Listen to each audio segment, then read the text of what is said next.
तो आप क्या करेंगे जब आप असर होने वाली उम्र के एक जवान मर्द हैं? आप अपने जज्बात दबाकर किसी पर हाल जाहिर नहीं करते हैं। मेरे वालिदैन बहुत अच्छे थे और जो मैंने उन्हें बताया होता तो जरूर सुनते। काश मुझ में उन्हें ये बताने की हिम्मत होती, लेकिन मैंने उसे अंदर ही दबाए रखा।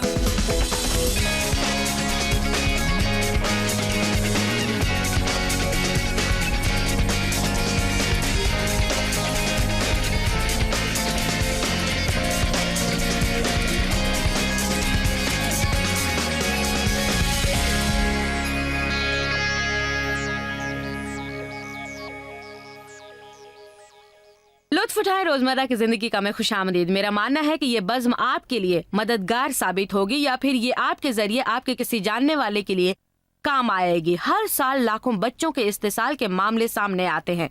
ये एक बवाह है। वाकयतन इसका शिकार बरसा बरस तकलीफ उठाते रहते हैं। कुछ तो कभी भी तंदुरुस्त नहीं होंगे क्योंकि वो नहीं जानते कि खुदा उनकी मदद करेगा, बल्कि वो उनके तमाम जख्म भी भर सकता है और इसका इलाज आज से शुरू हो सकता है। ये आसान नहीं, लेकिन आपको उम्र भर तकलीफ उठाने की जरूरत नहीं है और आप इसमें कोई वाहिद शख्स भी नहीं है। थेरेसा गिलमोर ने बरसों तक तकलीफ उठाई जब तक उसने खुदा की शिफा देने वाली कुव्वत को नहीं आजमाया। माँ और बेटी अमीमन कपड़े, सिंगार और यादों को एक दूसरे से बांटती हैं, लेकिन थेरेसा और उनकी बेटी ने एक तजुर्बो आपस में बांटा जो किसी और को सहना न पड़े। मैं 5 साल की थी और वो मोअज़्ज़िज़ लोग सालों से 19 साल के थे। उनकी गिनती 5 या 6 होंगी। थेरेसा बताती है कि यह हादसा खुली धूप में हुआ, बस्ती के खामोश इलाके में। उनकी माँ ने उनके बाल बांधे थे। उन्होंने अपनी पसंद का गुलाबी जुड़ा पहना जिस पर चीते थे और वो बाहर खेलने निकली। याद है, जमीन पर पड़े पड़े मैं चीख चीख कर रोती और मुझे छोड़ देने की इल्तिजा करती रही। वो मुझे चोट पहुंचा रहे थे और मेरी समझ में नहीं आ रहा था। ये वो शुरुआत थी। ऐसा बार बार अगले 2 बरसों तक चला। थेरेसा ने किसी को नहीं बताया। नौ उम्र से नशेवर और शराब उनके बचाव का सामान बन गए। और फिर एक अंधेरा सा छा गया। एक बादल मेरे ऊपर छा गया और कई बरसों तक सर से उड़ा ही नहीं, वो वहीं पर रहा। उसने अपना दर्द दबाया, नशीली दवाएं लेना बंद किया और जिंदगी बिताने लगी। बरसों बाद उसका भयानक ख्वाब सच साबित हुआ। आप अपनी औलाद की हिफाजत चाहते हैं। मैंने उसे यहाँ छोड़ा, यूँ समझिए किसी भेड़िए के हवाले कर दिया। थेरेसा बताती है एक रिश्तेदार ने गैब्रियल के साथ छेड़छाड़ की और उसके बचपन के दबे जज्बात उमड़कर लौट आए। मैं गुस्से और थकान से भरी थी। मैं जलील नजर आती। मैं एक वहशत ज़दा औरत नजर आती। थेरेसा ने तय किया कि गैब्रियल उनकी तरह बरसों तक गैब्रियल को ये सहन न करना पड़े, तो उसे खुदा की तरफ रुझान दिया।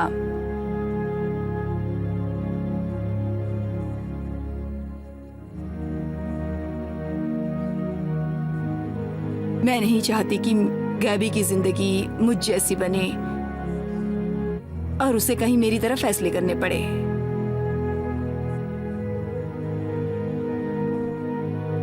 वो दोनों कलीसिया का हिस्सा बन गए, कलाम इलाही का मुताला किया, खुदा के हुजूर और एक दूसरे के साथ वक्त गुजारा और वक्त आया कि उन्होंने माजी का दर्द भुला दिया।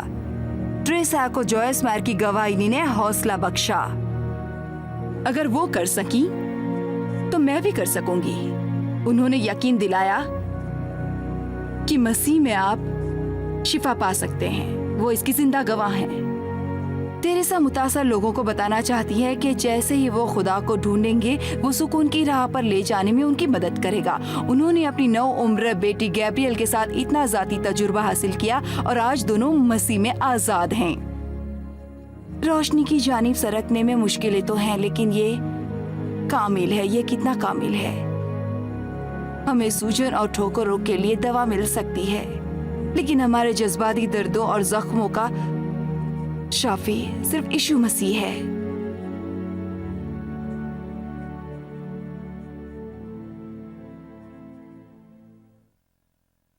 हम आपको ये दिखाने की कोशिश कर रहे हैं जी, ऐसे कई लोग हैं जिनका इस्तेसाल होता रहा है, कई लोग जिन्हें चोट पहुंची है, मगर ऐसे भी कई हैं जिन्हें मदद, उम्मीद और शिफा मिलती रही है उनकी जिंदगी में खुदा की मोहब्बत के जरिए।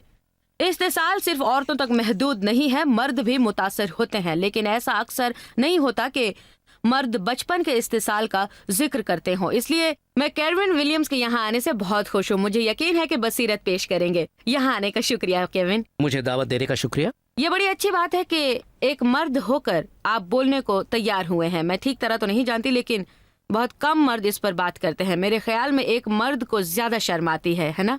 तो आपकी हिम्मत की दाद देती हूँ जो आप यहाँ आए।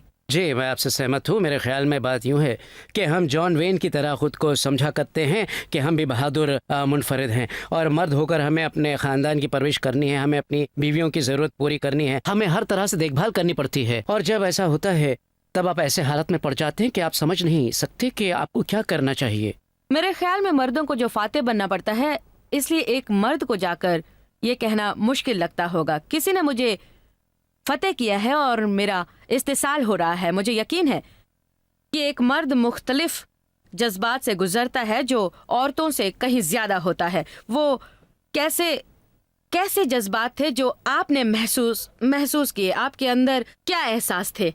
जी, मेरे लिए ऐसा हुआ कि मैंने ये किया कि खुद को बंद किया और जज्बातों को गवा दिया। मैंने जज्बातों को खो दिया। मैं बड़ा बेहस और संगदिल हो गया, अलग अलग लोगों की तरफ से, ऐसे बनने के लिए नहीं बल्कि खुद को महफूज करने के लिए पूरी तरह से। आप दर्द महसूस नहीं करना चाहते थे? बिल्कुल। मैं तो बस अगर मैंने दीवार खड़ी कर ली तो सब ठीक हो जाएगा, मगर आखिरकार मैं अपने आप को उस चीज़ से महरूम रखता था जो कि मुझे दूसरे लोगों से मिल सकती थी। और उस इस्तेहसाल की बदौलत और जो कलीसिया में हुआ था, मैंने खुदा के काम को रोक डाला था। मैंने उसकी बात सुनना छोड़ दी थी, उससे बात करना छोड़ दी। तकरीबन 20 सालों तक ये सिलसिला चला। तो इस पर कुछ बात करते हैं, क्योंकि आपके पास जैसे दो धारी वाली तलवार थी। न सिर्फ आपका इस्तेसाल हुआ था, लेकिन वो भी एक पादरी ने किया था। आपके पासबान के हाथों आपका इस्तेसाल हुआ, जिससे आप रूहानी मशवरा करते थे। आपने बताया ये 7 साल तक चलता रहा, आगे पीछे वक्त दर वक्त। ये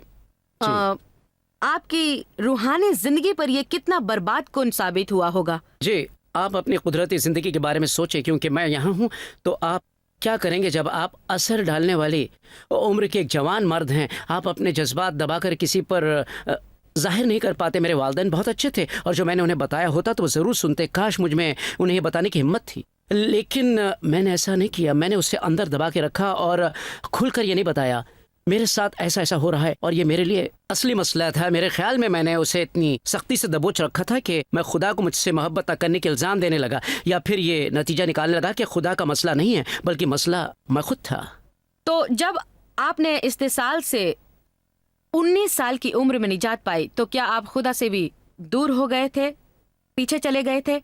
मैंने कलीसिया जाना छोड़ दिया। किसी चीज से कोई साबका मुझे कुछ नहीं करना था। मुझे कलीसिया के ताल्लुक से किसी चीज से वास्ता न रखना था। मैंने फर्ज कर लिया कि कलीसिया के सभी लोगों की फितरत अजीब व गरीब है, और अगर वो मेरे पास आएंगे तो वो मुझ पर ये लाद देंगे, तो मैं उनसे दूर रहना चाहता था। और जी, तो मैंने कहा, और चाहे कुछ भी हो जाए, आप सबसे पूरी तरह से सबसे अलग रहना चाहते थे। तो आपकी शिफा के बारे में बात करने से पहले, क्योंकि जाहिर आपकी जिंदगी में ऐसा हुआ है, मैं इतना चाहती थी कि आप वो और अलामतें बताएं जो आप पर बीती। तो इनके साथ आप क्या करते? आपने अपने जज्बात को रोकने के अलावा और क्या किया? जी, ये एक जज्बा था जिसे मैं आसानी से जाहिर करता। मैं बहुत जल्द गुस्से में आ जाता। मैं खुश नसीब था जो फुटबॉल खेलता, वहाँ मैं उसे निकलने देता, लेकिन इसका उल्टा असर ये था कि गुस्से में मैं दीवार में छेद बनाता, मैं दरवाजे में छेद कर देता, मैं ट्रकों में निशान बना देता। मैंने वो सब किया जो एक बंद रखे हुए जज्बात थे। अगर आप मुड़कर देखें तो जो इतने बरस तक मेरे साथ हुआ वही बाहर निकला। और मैंने जिनसी ताल्लुकात भी रखे जो असली अलामातें थीं, अय्याशियाँ, ये जिनसी ताल्लुकात वगैरह जो हुआ करते थे। आपको कोई और लत थी, जैसे शराब नोशी या नशीली दवाएं? खुशकिस्मती से नहीं, तंबाकू का आदी बन चुका था मैं। पता नहीं ये इस्तेसाल का नतीजा था या शायद ये किसी और वजह से था। लेकिन वो जो ज़ाहिरी अलामातें थी उसी हादसे की, और लोग देख सकते थे अगर वो तवज्जो देते कि ज़रूर कोई मामला है। एक बात जो हम लोगों से बताते हैं जो बहुत ही ज़रूरी है कि लोग अलग अलग तरह से मुतासर होते हैं। कुछ लोग जिसे एक छोटा सा हादसा मानते हैं, उसी हादसे के रद्द अमल कुछ लोग तशद्दुद से पेश आते हैं, उनसे भी कहीं ज्यादा, जिनके साथ बुरी तरह इस्तेसाल हुआ है। मेरे ख्याल में इसके पीछे कई और बातें हैं, इसमें आपकी शख्सियत भी शामिल है। मेरे ख्याल में इसमें यह भी शामिल है कि छोटी उम्र से आपका खुदा के साथ कोई रिश्ता है या कोई रिश्ता नहीं है। मैं 9 साल की उम्र में बॉर्न अगेन बनी और हालांकि मेरे बाप कई बरसों तक मेरा इस्तेसाल करते रहे, और जब मैं 18 साल की हुई, जब याद करती हूँ कि कुछ रिश्तेदारों के साथ में छुप कर कलीसिया गई थी और वहां जब इंजिल की मनादी सुनी और मसीह को अपना नजियत दहिंदा माना, तब मेरी जिंदगी में हिम्मत पैदा हुई जब मैं 9 साल की थी। हालांकि तब मैंने इसका मतलब नहीं समझा था। मुझ में एक ऐसी कुव्वत पैदा हो गई जिसने मुझ पर असर होने से मुझे बचाया, और हालांकि कई बुरे असरात तो मुझ में आए ही थे। मैं भी शराब नोशी और नशीली दवाओं की आदी नहीं बनी जो तबाहकुन साबित होती हैं। मेरा रवैया ज्यादातर बुरा रद्द अमल था। हुकूमत करना, साजबाजी रखना, संगदिली करना, आज़ाद ख्याली, किसी की ज़रूरत नहीं समझना और किसी को भी कुछ भी कह देना, हमेशा गुस्से में रहना, और ये सारी चीज़ें मेरे दिमाग पर हावी होने लगी और मेरे हर चीज़ में नज़र आने लगी, चाहे वो कुछ भी हो। जी, एक अलामत जो मैं जाहिर करता, आपकी बात से मुझे याद आया, वो था बड़ा चढ़ा कर नाटक करना। मुझे नाटक करना पड़ता, मैं कुछ भी करता ताकि मुझ पर तवज्जो डाली जाए और मेरी पहचान बने। असल में मैंने एक बार पढ़ा था कि दुनिया में ज्यादा फीसद लोग, मतलब सब नहीं लेकिन ज्यादा फीसद जिन्होंने बड़े बड़े काम अंजाम दिए हैं, वो इस्तेसाल का शिकार रहे हैं, क्योंकि वो अपनी अहमियत को बनाने के ख्याल से पुरजोशी से अपना मकसद पूरा करते हैं। लेकिन खुशखबरी ये है कि आपकी अहमियत और काबिलियत को हासिल करने का नेक रास्ता है खुदा के साथ रिश्ता कायम करके, जो मसीह को निजात दहिंदा बनाकर पूरा होता है। आप जिंदगी के किस मकाम पर पहुंचे थे जब आपने आखिरकार हार मानकर खुदा को कबूल किया? मेरे लिए हैरत अंगेज बात थी, मेरी बीवी जो साहिब ईमान थी मेरे लिए दुआएं मांगती और कई लोग मेरे लिए दुआ करते थे। इसकी बदौलत मेरे जहन में कशमकश जारी हो गई कि मैं खुदा से रिश्ता क्यों नहीं रखता। मैं अपनी औलाद को जबरन कलीसिया तो भेजता हूँ मगर खुद नहीं जाता। एक दिन मैं गोल्फ खेलने जा रहा था तो दिल में इन जज्बातों से लड़ रहा था। फिर एक सुबह मुझे सुबह कसरत करना बहुत पसंद है और सुबह 4:30 बजे मैं स्की मशीन पर सवार था। पता नहीं, शायद मेरी खोपड़ी थोड़ी सख्त है मगर मुझे लगा जैसे किसी ने मुझे स्की मशीन पर से ढकेल दिया और मैं समझा कि चाहे मैं जैसा भी हूँ खुदा मुझसे मोहब्बत रखता है, चाहे मैंने जो भी किया, चाहे मेरे साथ कुछ भी क्यों ना हुआ। तो खुदा के साथ आपकी एक जाती मुलाकात हो गई? जी, मेरे ख्याल में उसने मेरे सर पर लात जमाई और फरमाया कि मुझे सीधा हो जाना चाहिए। तो गालिबन कई लोगों के लिए ये अच्छा होता है अगर उनके साथ भी ऐसा तजुर्बा होता, मगर हम सब के साथ ऐसा नहीं होता। ये एक दिलचस्प तजुर्बा था क्योंकि इसने मुझे जगह सा दिया।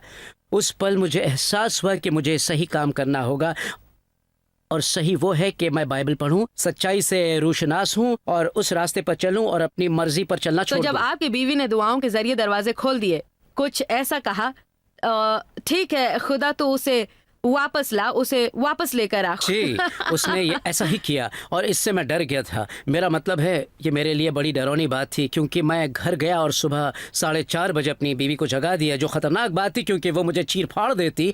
मगर मैंने उसे वो सारी बातें बता दी जो उसे अब तक नहीं बताई थी, जिन्हें मैंने छुपाए रखा था क्योंकि मैं डरता था। ये जबरदस्त मामला था।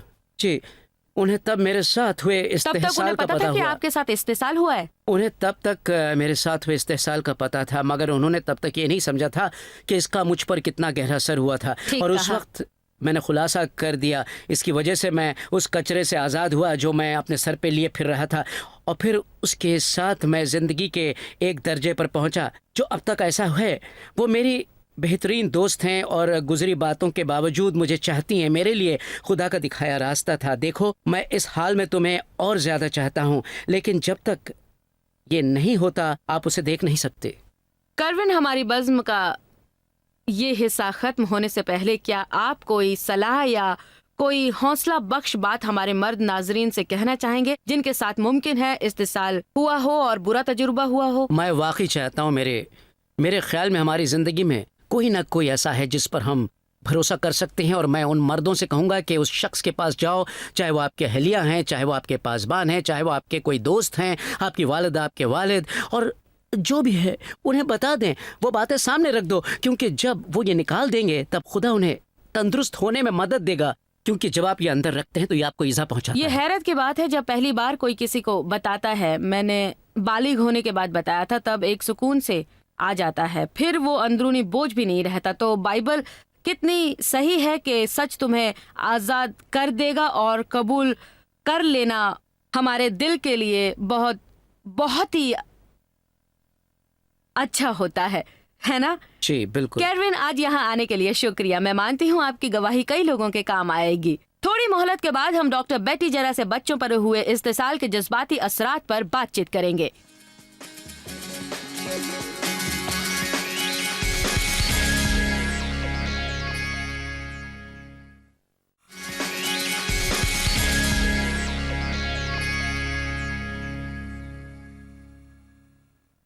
हम बच्चों पर हुए इस्तेसाल के जज्बाती असरात पर बात कर रहे हैं और किस तरह खुदा दर्द से छुटकारा दे सकता है। डॉक्टर बेटी जरा मेरे साथ आज फिर बच्चों पर हुए इस्तेसाल के जज्बाती असरात पर काबू पाने पर बात करेंगे। डॉक्टर बेटी, मैं आपको डॉक्टर बेटी करके मुखातिब करूंगी, क्योंकि आपके खानदानी नाम से ये नाम लेना आसान है। आज हम कुछ कुरेदेंगे और घर बैठे बैठे लोगों को आपकी जानिब से मुफ्त में सलाह देंगे। तो हम डॉक्टर बेटी के पास चलकर सुनते हैं कि वो क्या कहते हैं। इस्तेसाल के मारे इस्तेसाल करने वालों के बजाय खुद को मुलाजिम क्यों मानते हैं? वो नहीं समझते जो उनके साथ हुआ, उनकी पहल उन्होंने नहीं की कि वो इस हालात में न थे जो इस मामले में फैसला ले सके। ये हुआ होगा जो उन्होंने कुछ कहा, या फिर वो कैसे नज़र आते थे। कई बच्चों को ऐसे शर्मशार किया गया कि वो मानने लगे कि वो नाकारा हैं। जब तक उनके साथ बुरा होता है तो ये समझ में आता है, ठीक है मैं बुरा इंसान हूँ तो मेरे साथ बुरा ही होगा।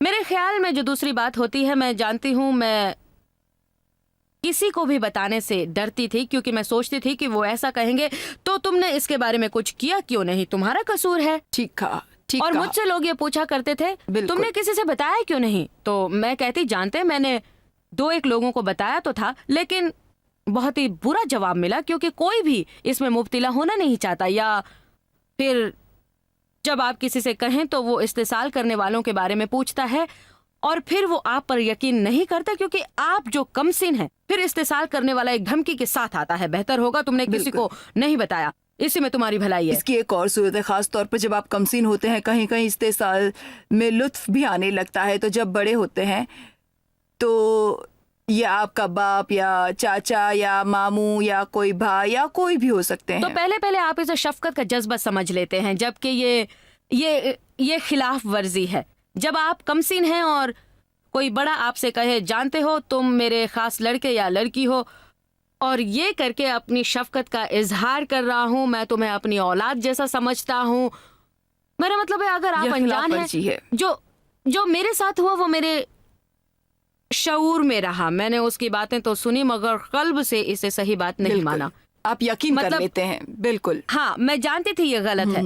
तब आपको एहसास हो बैठता है अगर ये सही है तो फिर मुझे आप दूसरों को बताने से क्यों रोक रहे हैं। सही, ये खिलाफ वर्जी का एहसास था। तो यहाँ से आपके जज्बात जो हैं वो गड़बड़ा जाते हैं। हालांकि मेरे मामले में मैं अपनी माँ को नहीं बताना चाहती थी, क्योंकि उन्हें बताती तो उन्हें चोट पहुंचती। मैं उन्हें यूं नहीं बताना चाहती थी कि मैंने बता भी दिया और उन्होंने मेरा यकीन नहीं किया, तो मैं अपने बाप के हाथों मुसीबत में पड़ जाती। वो मुझे नहीं छोड़ते। मैं दूसरों के पास शर्मिंदगी के एहसास से नहीं जा पाई, और तब ऐसा भी ख्याल था कि कहीं जो उन्होंने मेरा यकीन नहीं किया तो, कहीं जो उन्होंने मेरा यकीन नहीं किया तो, कहीं जो उन्होंने मेरा यकीन नहीं किया तो। मैं जानती हूँ मुझसे लोगों ने कहा था आपने तब तक किसी को क्यों नहीं बताया जब तक कोई यकीन ना कर लेता, मगर ये आसान ना था। इस्तेसाल का मतलब ये नहीं कि हर वक्त इस्तेसाल करने वाला आप पर जिस्मानी जोर डाले, वो आपको धमकाता भी है।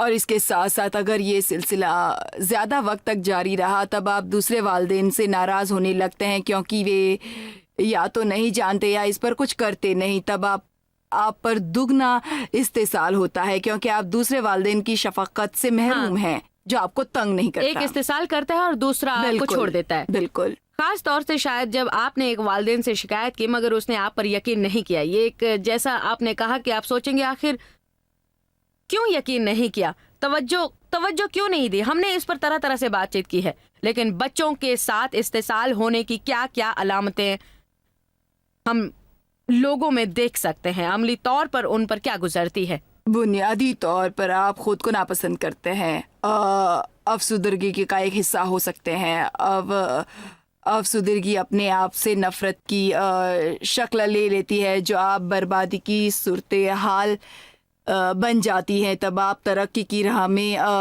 संगमिल नहीं देखते जो अमूमन मिलते हैं, ख़ास तौर से जब आपका जिनसी इस्तेसाल हुआ है। आपकी जिनसी आदतें एक सेहतमंद तरीके से पैदा नहीं होती, जिनके तहत आगे ज़िंदगी में आप खुद एक मुर्तकिब हो जाते हैं। हर कोई नहीं, लेकिन ये मुमकिन है। या तो आप जिनसी सोबत के आदी बन जाते हैं या फिर उससे परहेज करने लगते हैं, बिल्कुल, है ना? साथ में और भी लतें लग जाती हैं, या फिर लोगों से आगे चलकर आपका रिश्ता बिगड़ जाता है। आप खुद पर भरोसा नहीं करते। आप जब किसी के साथ दोस्ती करते हैं तो उस पर भरोसा नहीं करते और नौ उम्री में अच्छी हरकतें नहीं करते। कुछ जिस्मानी रद्द अमल होते हैं। यकीनन कम उम्र में तिब्बी मसाइल भी पैदा हो सकते हैं। क्या आपको लगता है खाने पीने की गलत आदतों का ताल्लुक इस्तेसाल से है? आज जो लोगों के हालात हैं वो खुद को काटते हैं और आप बर्बादी का रवैया अपना लेते हैं, तो ये उनके किसी जज्बात के तहत होता है। क्यों आपको ऐसा लगता है कि ये ऐसा है? बिल्कुल, क्योंकि हम जैसे हैं वैसे दूसरों से ताल्लुकात रखने के तहत हैं और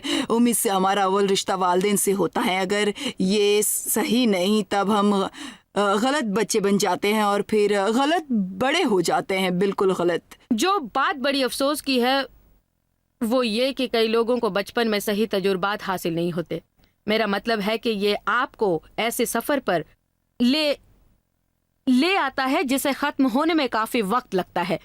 मेरे लिए बगैर खुदा के सहारे आप इससे कभी भी निजात नहीं पा सकेंगे। आप मुख्तलिफ तरीके अपनाएंगे जैसे ये और वो, ताकि इससे छुटकारा पा सकें। लेकिन जो खुशी की खबर ये है कि जब आप खुदा के लिए अपना दिल मसीह के तुफैल से खोल देंगे तब वो आप में शाफी बनकर रिहाइश करेगा। और ये तंदुरुस्ती कोई सीखे हुए रद्द अमल से नहीं होती है, बल्कि अंदर से बाहर तक होती है। अब इस शिफा के लिए खुदा का प्यार पाना कितना जरूरी और अहम हो जाता है। और क्यों ऐसा है कि हमें बस उसी के सहारे आगे बढ़ना है? बहुत ज़रूरी। जब आप अपने ख़ानदान में बड़ी हों या आप इसे पा न सकी, क्योंकि ये आपके लिए वो दस्तयाब न थी। ज़िंदगी में कहीं तो हमें वैसा प्यार मैसर होता है और साथ में हमारे वजूद की पूरी कीमत थी। ये हमें कीमत कितना अहम लफ्ज़ है। बिल्कुल, हमें अपनी कीमत जानना है। अच्छी बात यह है कि आपको ऐसा कभी भी महसूस हो सकता है, किसी भी वक्त, कहीं भी, खुदा के जरिए। बिल्कुल, क्योंकि वो बगैर किसी शर्त के हमें चाहता है और हमें समझता है। वो रहीम है। जो इस्तेसाल के मारे थे उनसे ज्यादा खुदा को चोट पहुंची है। खुदा बिला शर्त हमसे प्यार करता है। हर वक्त हमसे प्यार करना नहीं छोड़ता है। हम उसे अपने से प्यार करने से रोक नहीं सकते, लेकिन उस प्यार को हासिल करना बहुत जरूरी है, क्योंकि तब आप खुद से प्यार करेंगे। जो आपने अपने आप को नापसंद किया तो बुरा होगा। अपने बजा फरमाया। और ये एक बात है जो आपकी वालिमात से जिसकी मैं दाद देती हूँ कि आप बाइबल के ज़रिए रोज़मर्रा के सबक लोगों को देती हैं जो दर्दमंद हैं और जिनका इस्तेसाल हुआ है। जो मैं भी लोगों को ऐसा ही बताती हूँ। ये सच है, ये आपका सच है। और जितना सख्त और दर्द भरा आपका सच है, आपको इससे शिफा ज़रूर मिलेगी। अब ऐसी कई तरह की बदसलूकी या इस्तेसाल हैं और जरूरी नहीं कि ये जिनसी ही हो। मेरा मतलब है कि आप हमें इनके बारे में बताएं।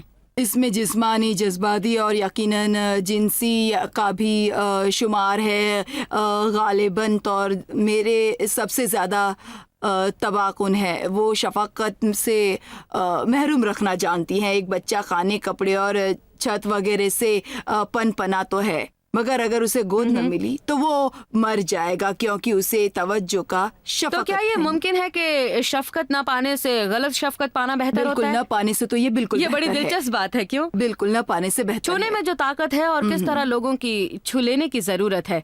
हाँ, शफकत से छूना अगर इस्तेसाल होता है तो वो दर्द देता है। जी, मुझे एक बच्चे का इलाज याद आया। आप भरोसा नहीं करते, इसलिए ये आपको दर्द देता है, क्योंकि आपका जिस्म मार खाने या नज़रअंदाज होने का आदी बन जाता है। तब कोई जो आपको छूना या गले लगाना चाहता है, शफकत के अंदाज से आप डरते हैं क्योंकि वो अनजान है। इस्तेसाल तो इस्तेसाल होता है, चाहे ये जिनसी हो, जज्बाती हो, जिस्मानी हो, दिमागी हो या चाहे जो भी हो। हर शख्स का दर्द उसके लिए मायने रखता है। खुशी की खबर ये है कि मसीह के तुफैल हम अब शिकार नहीं रहे। फतेह हमारी हो सकती है।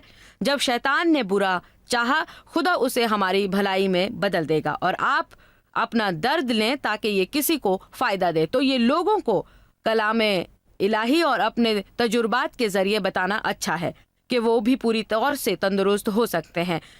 आपको जख्मी बनकर या अपने दाग लेकर ताउम्र भटकने की जरूरत नहीं है। आप पूरे तौर से सेहतयाब हो सकते हैं। तो डॉक्टर बेटी, आज हमारी इस बज़्म में आने का शुक्रिया। आपके लिए हम कुछ वसाइल लेकर आया है। ये है मेरी तालीमी किश्तों की 4 सीडी और ब्यूटी फॉर एशेस पर मेरे सबक। साथ में स्टामी ओमाटियन की किताब भी है जिसका टाइटल है प्रेयर्स फॉर इमोशनल होलनेस। जब आप ये मंगवाएंगे तब बतौर तोहफा हम आपको मेरी किताब ब्यूटी फॉर एशेस भी देंगे। पता नहीं आपको ये याद रहेगा या नहीं, मगर ये 4 है, 1 नहीं, 2 नहीं, 3 नहीं, बल्कि 4 जबरदस्त वसाइल जो आपको इस्तेसाल से शिफा देंगे, अपने करीबी लोगों को समझने में मदद करेंगे जिनके साथ इस्तेसाल हुआ है या हो रहा है। और ये बातें सुनना अच्छा होता है, और ये जानना कि स्कूल में साथियों का दबाव है या कि जिस्मानी और जज्बाती इस्तेसाल हो रहा है या फिर उस शख्स से नामंजूरी मिल रही है जिससे आपको शफकत मिलनी चाहिए, और ये कि आप सेहतयाब होकर खुदा का प्यार पाकर मुकम्मल हो सकते हैं। तो कल मुसन्निफा और मुबल्लिगा स्टारमी ओमाटियन इस मौजू पर यहाँ आकर बातचीत जारी रखेंगे कि किस तरह बच्चों पर इस्तेसाल का असर होता है। वो बताएंगे कि किस तरह खुदा ने उनको शिफा दी और किस तरह वो आपको शिफा देगा। खुदा आपको मुबारक रखे और शिरकत का शुक्रिया। उम्मीद करती हूँ कि आपकी जिंदगी में बड़े बड़े काम बने, आपको कामयाबी मिले। बहुत बहुत शुक्रिया।